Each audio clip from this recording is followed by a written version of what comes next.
צהריים טובים. אני במבזק חדשות מיוחד לאורחי אלתא, 26 בפברואר 2015.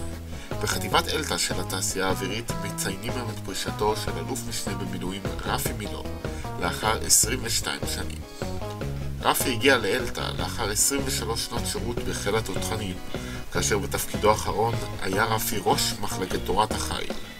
על שמו של רפי רשומות בין השאר המערכות המרכזיות ששימשו את החיל, הנורית, השילם עליה עבד מול חטיבת אלתא, לשם מצטרף מאוחר יותר, וה-MLRS, הלא הוא המנתץ. רפי היה הראשון שכיהן בתפקיד ראש תח"ם כאלוף משנה וקיבל את דרגתו כדרגה אישית מהרמטכ"ל דאז דן שומרון. אחד מוותיקי החיל מסר לנו כי רפי הוא בעל חשיבה מקורית, תעוזה טכנו-מבצעית ואישיות פורצת גבולות. רפי הוא בוגר העתודה מטעם הטכניון, שם השלים תואר ראשון ושני בפיזיקה.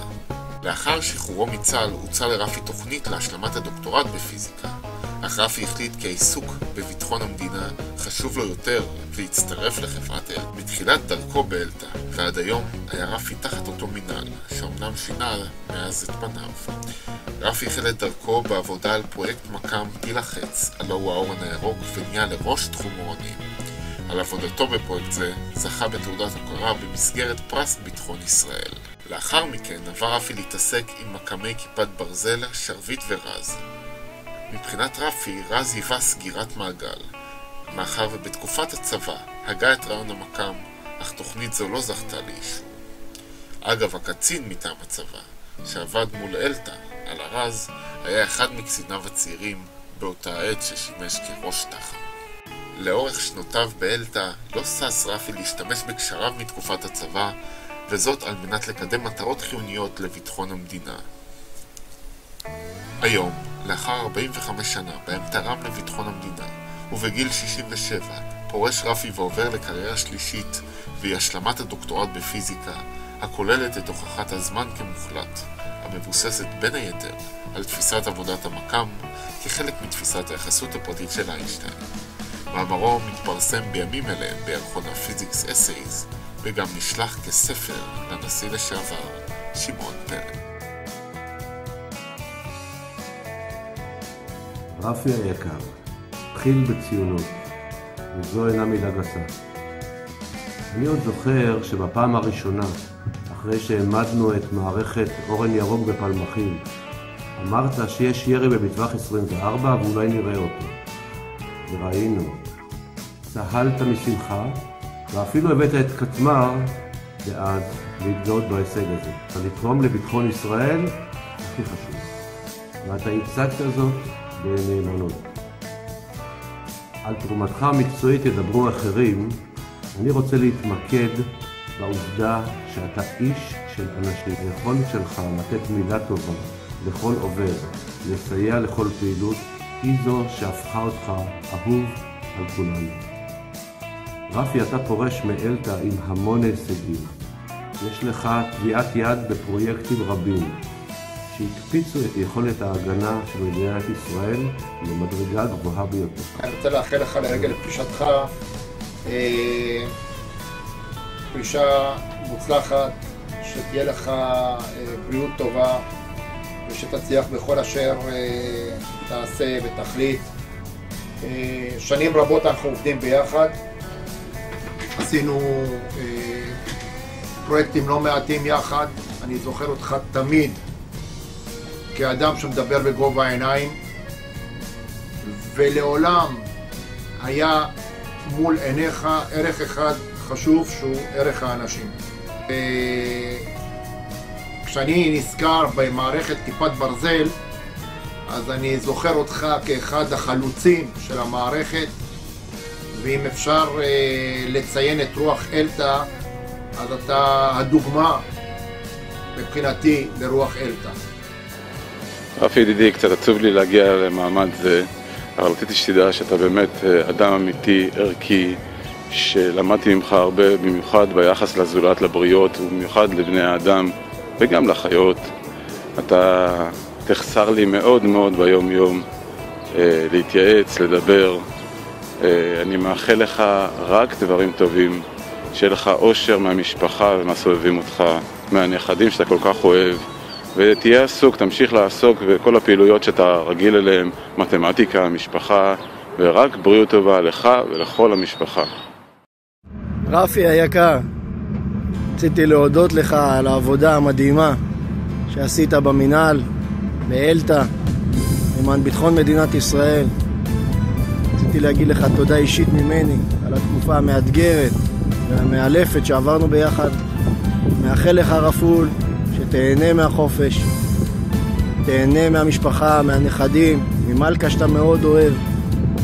אם הייתי צריך להגדיר אותך במילה אחת רפול, הייתי מגדיר אותך כציונות, נקודה. תודה לך על הכל, אני בטוח שהרבה עוד נתראה.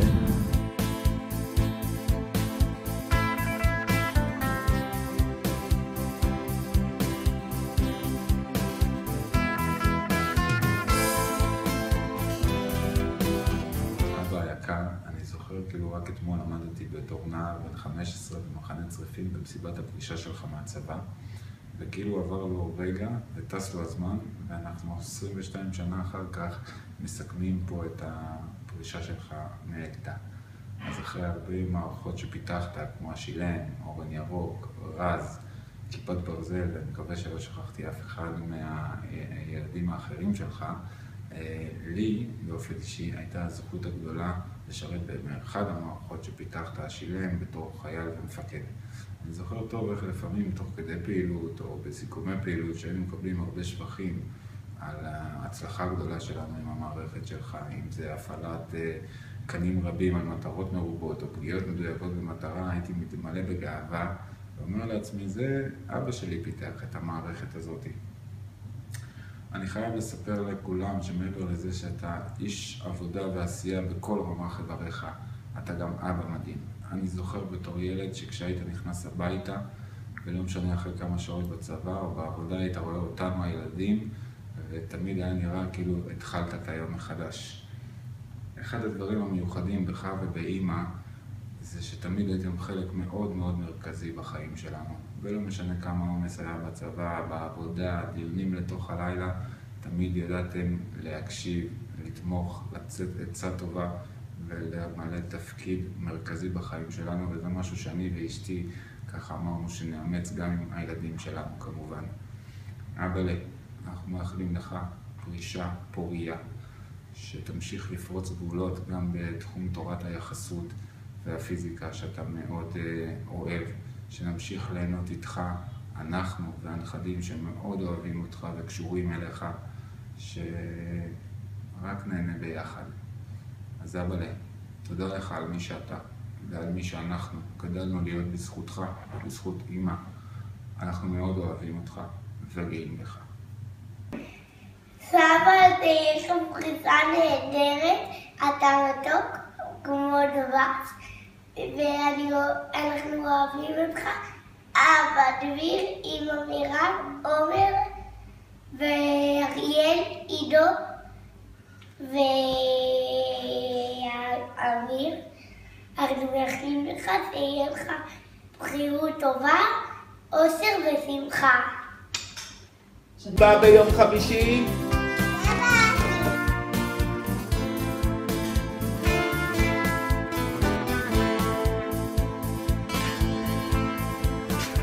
סיפור על הדרך, אופטימיות נצחית ואהבת ישראל. לפני בערך 23 שנה הייתה לך הזדמנות הבאה ללכת לאקדמיה ולהשלים את הדוקטורט בפיזיקה ובעצם לעסוק בתחום שאליו אתה כל כך מתחבר ובו אתה כל כך מאמין. אבל אתה אבא בחרת אחרת. בחרת באהבה גדולה לא פחות שלך, והיא ביטחון ישראל. אחרי 23 שנות שירות בצה"ל, הרגשת וידעת שעוד יש לך מה לעשות, ובטח שעוד יש לך מה לתת.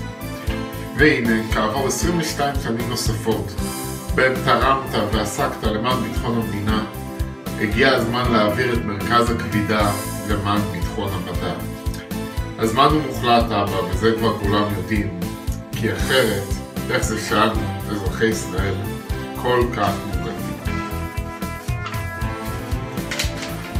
סיפור על בית צבאי שעטוף כולו בצבע גפן. יש החושבים שילדים שגדלו בבית עם אנשי צבא ודאי זכו לחינוך קשה. ובכן הורינו יקרים, הפרחתם את הקביעה הזאת לחלוטין. גדלנו ואנחנו ממשיכים לגדול ולהתפתח, יחד עם דור הנכדים בבית אוהב, מלטף ומפנק. כשהיינו קטנים ידעתם להפוך את הרובים לפרחים.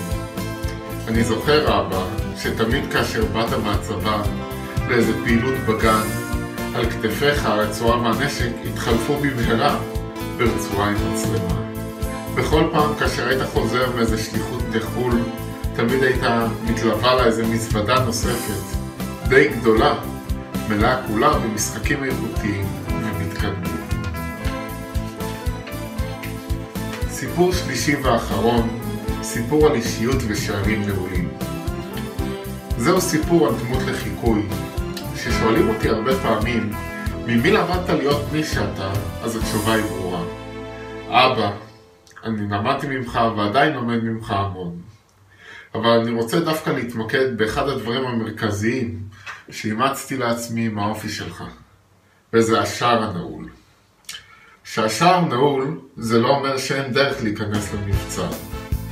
למדתי ממך שאם רוצים להשיג ולהגיע למשהו, צריך לחשוב מחוץ לקופסה, להיות יצירתי, ולמצוא את השער האחורי דרכו ניתן להיכנס. כי רק באמצעות החשיבה המקורית ניתן להשיג את פריצת הדרך בכל התחומים. נהנה מכל רגע בחברתך, מסיפורי אהבה המתקים, ולאט לשלילת מסעות שונים בזמן. עומד לרשותך לקראת האתגר הבא. באהבה גדולה.